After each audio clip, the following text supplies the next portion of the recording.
দর্শক, বরিশাল নিউজে স্বাগতম। বরিশালের সবগুলো পাম্পে তৈলের সংকট, তেল সংকটে বরিশালবাসী, এরকম একটা ক্যাপশন দেখছেন। আমরা সরাসরি আছি নতুন বাজার একটি পাম্পে। আমরা দেখতে পাচ্ছি যে মোটরসাইকেলগুলো এসে ঘুরিয়ে যাচ্ছে তৈল সংকট। আমরা জানার চেষ্টা করছি, তারা ইতিমধ্যে আমাদেরকে জানিয়েছেন যে তৈল দিতে দিতে তাদের তৈল শেষ হয়ে গেছে।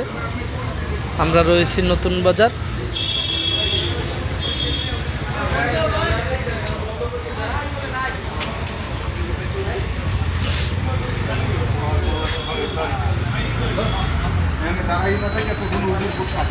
ভাই, কি হয়েছে একটু আমি আপনার কাছ থেকে জানতে চাচ্ছিলাম। ভাই, আমি আসছি তেল নিতে 12টার দিকে একবার আসছি। ওই সময় বলছে যে ভাই তেলে মেশিন হ্যাং হয়ে গেছে। তারপরে আমি বললাম যে ভাই হ্যাং হয়েছে, তাহলে কোন সময়? কয়েছে 15-20 মিনিট 25 মিনিট সময় লাগবে। তারপরে আমার দৌড়ে আজান দিয়েছে, আমি নামাজ পড়তে গেছি। নামাজ পড়ে আবার আসছি। আসার পর বলছে 1-1.5 ঘন্টা পরে আসি। 1-1.5 ঘন্টা পরে আসিয়া এখন আবার আসলাম 2-2.5 ঘন্টা পরে আসলাম, বলতে আছে এখন তেল নাই। এটা কি? ও তো আগে বললে দিলি হয়তো যে তেল নাই।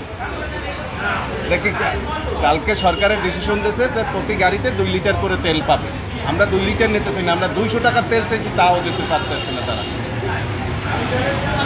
কি চাচ্ছেন? আপনাদের দাবি কি? আমাদের দাবি হচ্ছে আমরা গাড়ি চালাই, আমাদের তেল লাগবে। 2 লিটার করে না হোক, আমাদের 200 টাকার করে প্রতিদিন তেল দেবে। আমাদের তো গাড়ি ছাড়া আমরা চলতে পারতেছি না। আমাদের 200 টাকা করে তেল দেবে, 2 লিটার না দেবে। আর বেশি তো তেলের মজুদ আছে, তেলের যে মজুদটা আছে একটা সিন্ডিকেট করতেছে। এক রাতের মধ্যে তেল তো শেষ হয়ে যাওয়ার কোনো কথা না। তো মজুদ আছে, আমরা মনে করি যে তেলগুলো চেক দিয়ে প্রত্যেক পাম্প থেকে যতটুকু তেল আছে সমসাময়িক কিছু হলেও তেল দেওয়া উচিত আমাদের রাস্তায় চলার জন্য।